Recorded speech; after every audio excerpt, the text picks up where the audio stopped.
स्वागत है आपका मेरे YouTube चैनल पर। और आज की इस क्लास में मैं आप लोगों के लिए उत्तराखंड लोक सेवा आयोग द्वारा आयोजित एक वैकेंसी के बारे में और उसकी डिटेल्स के जो भी चीज़ें हैं, रिक्वायरमेंट है, उसके बारे में यहाँ पे बताऊँगी। और ये जो वैकेंसी है उसका नाम है जिला क्रीड़ा अधिकारी। तो चलिए स्टार्ट करते हैं इसके सारे डिटेल्स। जो विज्ञापन आपका आया था, पब्लिश हुआ था, वो आज के दिन हुआ था, यानी कि 28 मई को। और आपका जो ऑनलाइन एप्लीकेशन फॉर्म भरने की लास्ट डेट है वो है 17 जून को। तो 17 जून को आप इस फॉर्म को फिल कर लें। और इसका जो आपका फीस वगैरह का जो भी होगा वो भी आप 17 जून को पेमेंट कर सकते हैं। उसकी लास्ट डेट भी 17 है। और इसमें जो आप फॉर्म भरेंगे उसमें करेक्शन करने या भी आप कोई चेंजेस करना चाहते हैं तो 23 जून को आपका पोर्टल खुलेगा इसके लिए। तो आगे की डिटेल्स चेक करते हैं। इसमें काफ़ी चीज़ें लिखी गई हैं। एक चीज़ मैं देख रही थी कि जो आपका एग्ज़ाम होगा इस वैकेंसी का, यानी कि जिला क्रीड़ा अधिकारी का जो एग्ज़ाम होगा वो आपका सिर्फ 2 जगहों पे ऑर्गेनाइज किया जा रहा है। तो वो है आपका, यहाँ पे है, देखते हैं। लिखित परीक्षा 12 नंबर पे है। लिखित परीक्षा ऑप्शनल होगा, ठीक है। और जो एग्ज़ाम होगा वो सिर्फ हरिद्वार और हल्द्वानी नगर में होगा, ठीक है। 2 ही जगह दिए गए हैं सेंटर, हरिद्वार और हल्द्वानी। और जो आपका रिटर्न एग्ज़ाम होगा यानी कि वस्तुनिष्ठ होगा, अभ्यर्थियों को आवंटित परीक्षा केंद्र व परीक्षा तिथि की जो भी जानकारी होगी वो आपके वेबसाइट में दे दी जाएगी, ठीक है। तो वेबसाइट में आप चेक कर सकते हैं psc.uk.gov.in में, या फिर कोई न्यूज़पेपर के माध्यम से आपको उसका एग्ज़ाम आपको बता दिया जाएगा कि एग्ज़ाम कब होगा, ठीक है। आगे देखते हैं।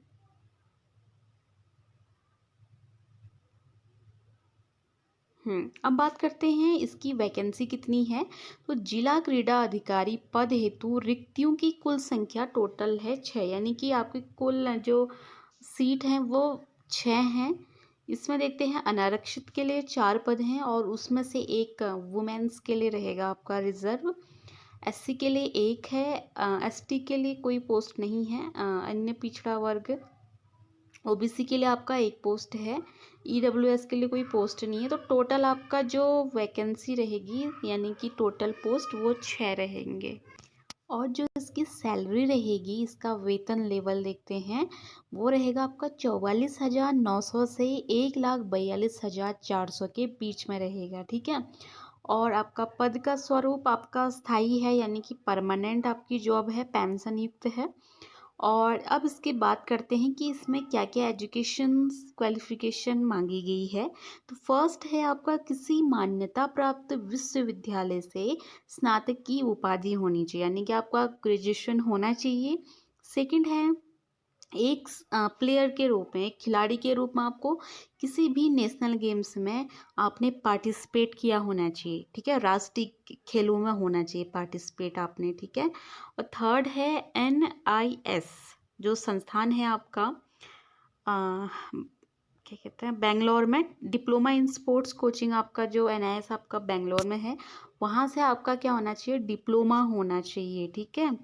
और दूसरा दिया गया है लक्ष्मीबाई राष्ट्रीय शारीरिक शिक्षा संस्थान डीम्ड यूनिवर्सिटी ग्वालियर से post graduate diploma in sports coaching, यानी कि PGDCSC डिप्लोमा, या फिर स्वर्णिम गुजरात खेल यूनिवर्सिटी जो कि गांधीनगर से है, वहाँ से क्या होना चाहिए, पोस्ट ग्रेजुएट होना चाहिए, किसमें, स्पोर्ट्स कोचिंग में, ठीक है। अगर ये आपके पास क्वालिफिकेशन है तो आप इस फॉर्म को भरने के लिए योग्य हैं, ठीक है। तो आगे देखते हैं।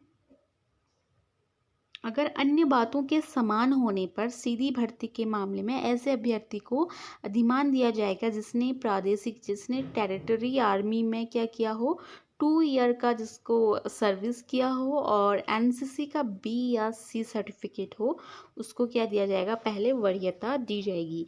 और तीसरा दिया गया है कि इंटरनेशनल गेम्स में एक खिलाड़ी के रूप में क्या किया हो, पार्टिसिपेट किया हो। आपने किसी भी अंतर्राष्ट्रीय गेम्स में पार्टिसिपेट किया है तो उसमें भी आपको पहले वरीयता दी जाएगी। ठीक है, अब बात करते हैं आयु की।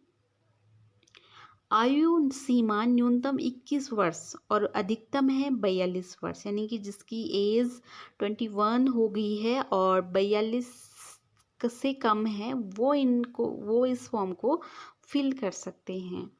अधिकतम आयु सीमा में छूट, इसमें आपका जो जो आयु है उसमें छूट के बारे में बताया गया है। बाकी देखते हैं इसमें और डिटेल्स।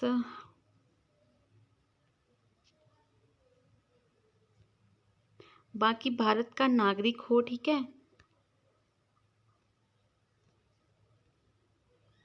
और बाकी इसमें आपका फॉर्म भरने की प्रक्रिया दी गई है। अगर आप अपने फ़ोन में या लैपटॉप में किसी भी सिस्टम में फॉर्म्स खुद भरेंगे तो आप कौन सी साइट में जाएंगे वो इसमें आपको डिटेल्स वाइज बताया गया है।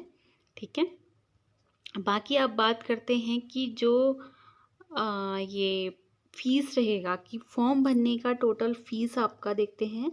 जो जनरल है उनके लिए टोटल है 166 रुपये, और जो अन्य पिछड़ा वर्ग है ओबीसी उसके लिए भी सेम फीस रहेगा 166 रुपये, और जो एससी और एसटी है उसके लिए 76 रुपये, और जो ईडब्ल्यूएस आर्थिक रूप से कमज़ोर वर्ग हैं उनके लिए भी सेम है 166.36 रुपये, और जो उत्तराखंड के दिव्यांग हैं, ठीक है, जो डिसेबल्ड हैं उनके लिए 16 रुपया है, और जो अनाथ बच्चे हैं उनके लिए कोई फीस नहीं है। ठीक है, तो बाकी की डिटेल्स अब इसमें देखते हैं कि जो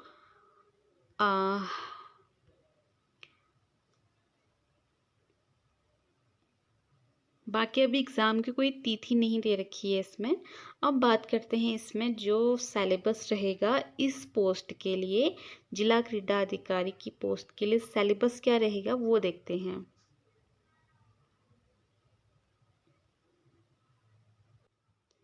तो परीक्षा योजना इसमें बताया गया है। आपका एक पेपर होगा, आपका ऑप्शनल होगा, ठीक है, जिसमें कि जो टोटल आपका 100 मार्क्स का होगा, टोटल क्वेश्चन जो होंगे वो 100 होंगे।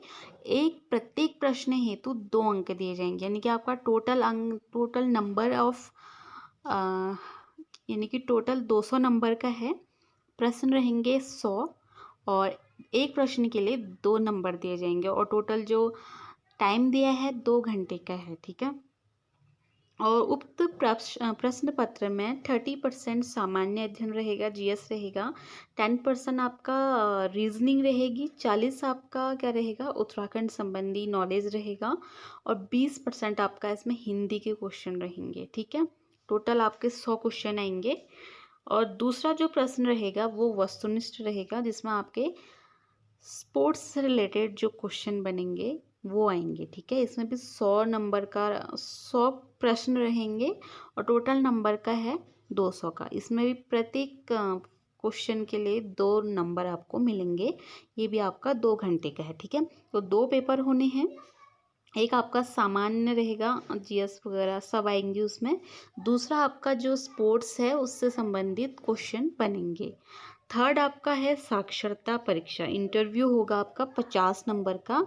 तो उत्तराखंड लोक सेवा आयोग परीक्षा परिणाम निर्माण प्रक्रिया विनियमावली 2022 के भाग 7 की बिंदु संख्या 8 आईवी के अनुसार लिखित परीक्षा में जो भी कैंडिडेट सक्सेस होंगे उनको फिर इंटरव्यू के लिए बुलाया जाएगा। ठीक है, बाकी ये कह रहा है कि एक नोट दिया गया है जो ऑप्शनल रहेगा आपका, उसमें अगर गलत उत्तरों के लिए नेगेटिव मार्किंग होगी तो 1/4 आपका नंबर काट लिया जाएगा, यानी कि 4 क्वेश्चन आपके गलत होते हैं तो 1 नंबर आपका काट लिया जाएगा।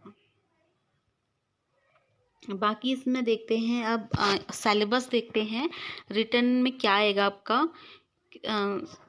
टोटल जो रहेंगे आपके कुल प्रश्न जीएस से सामान्य विज्ञान से आएगा, और कंप्यूटर से रहेगा, हिस्ट्री आएगी आपकी, हिस्ट्री में जो भी सिलेबस रहेगा आपका, भारतीय राष्ट्रीय आंदोलन, ठीक है, और पॉलिटी रहेगा, इकोनॉमिक्स रहेगा, जियोग्राफी रहेगी, जनगणना वगैरह सभी आएगा। समसामयिक की घटना यानी कि करंट आपकी दोनों आएंगी, उत्तराखंड नेशनल इंटरनेशनल, और स्पोर्ट्स से रिलेटेड, क्योंकि स्पोर्ट्स से रिलेटेड वैकेंसी है तो आप जो भी स्पोर्ट्स वाले जो करंट होती हैं उसको आप ज़रूर प्रिपेयर करके जाइए। और उत्तराखंड का इतिहास आपका ज़रूर आएगा, संस्कृति आएगी, यानी कि उत्तराखंड का सिलेबस दिया गया है, पॉलिटी ज्योग्राफी सब आएगा, ठीक है, इकोनॉमिक्स। बाकी रीजनिंग रहेगी आपकी, 10 क्वेश्चन बनेंगे 20 नंबर के। सामान्य हिंदी आएगी 20 नंबर की, ठीक है, सॉरी 40 नंबर की होगी, 20 प्रश्न होंगे, ठीक है। तो एक क्वेश्चन के लिए आपको 2 नंबर मिलने हैं, ठीक है। तो इसमें स्वर, व्यंजन, स्वर, विलोम, शब्द, पर्यायवाची, तद्भव, तत्सम सब दिए गए हैं। आगे है जो दूसरा रहेगा आपका, ठीक है, ये भी 200 नंबर का है। इसमें भी टोटल नंबर ऑफ क्वेश्चन 100 रहेगा। इसमें आपका स्पोर्ट्स से रिलेटेड क्वेश्चन बनेंगे, ठीक है। तो खेलकूद और शारीरिक शिक्षा के मूलाधार और पद्धतियाँ, स्वास्थ्य, वेलनेस, शिक्षा, चिकित्सा, पुनर्वास, खेल मनोविज्ञान की अवधारणा, खेल कूद में परीक्षण, मापन और मूल्यांकन, ये सारे आपके स्पोर्ट्स के टर्म्स हैं। तो ये आपका सिलेबस रहेगा, ठीक है। बाकी ये इंग्लिश में दिया गया है। तो जो ये वैकेंसी है, अगर जिसके पास भी ये क्वालिफ़िकेशन है तो वो इस फॉर्म को ज़रूर अप्लाई करें। काफ़ी अच्छी पोस्ट है, जिला क्रीड़ा अधिकारी की, अधिकारी लेवल की पोस्ट है। तो आज की वीडियो में इतना ही, मिलते हैं अपने नेक्स्ट वीडियो में। Thank you.